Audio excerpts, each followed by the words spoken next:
દરેક નીતિની સામે કાયદાની રીતે ઉભો રહેતો SSK ન્યૂઝ ચેનલ। સુરત મહાનગરપાલિકાની પ્રી મોન્સૂન કામગીરીની પોલ ખુલવા પામ્યું છે। માત્ર સામાન્ય પડેલા વરસાદમાં સુરત શહેર પાણી થઈ જવા પામ્યું છે અને ઠેર ઠેર પાણી ભરાયા છે। હાલ ચોમાસાની સિઝન શરૂ થઈ છે તેમ ગુરુવારે રાત્રે ધીમી ધારે વરસાદ સુરત શહેર સહિત દક્ષિણ ગુજરાતમાં પડવાનું શરૂ થવા પામ્યું છે। ત્યારે મોટી વાતો કરી માત્ર કામગીરીના પોતે જ વખાણ કરતું સુરત મહાનગરપાલિકાની પ્રી મોન્સૂન કામગીરી પોળ ખુલવા પામી છે।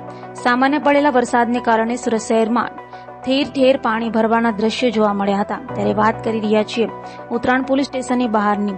ઉત્તરાયણ પોલીસ સ્ટેશનની બહાર વરસાદી પાણી ભરવાને કારણે પોલીસ સ્ટેશનમાં આવતા પોલીસ કર્મચારીઓ તેમજ લોકોને હાલાકી પડવા પામી રહી છે અને અવરજવર કરવું મુશ્કેલ બન્યું છે। સાથે પોલીસ ખાતાએ જપ્ત કરેલા વાહનો પણ પાણીમાં ગરકાવ થઈ ગયા છે।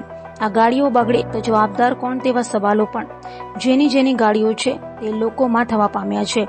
આ તો માત્ર ઉત્તરાયણની જ વાત કરી છે, પરંતુ સુરતના મોટા ભાગના વિસ્તારમાં પ્રી મોન્સૂન કામગીરીને લોલમોલ બહાર આવી રહી છે।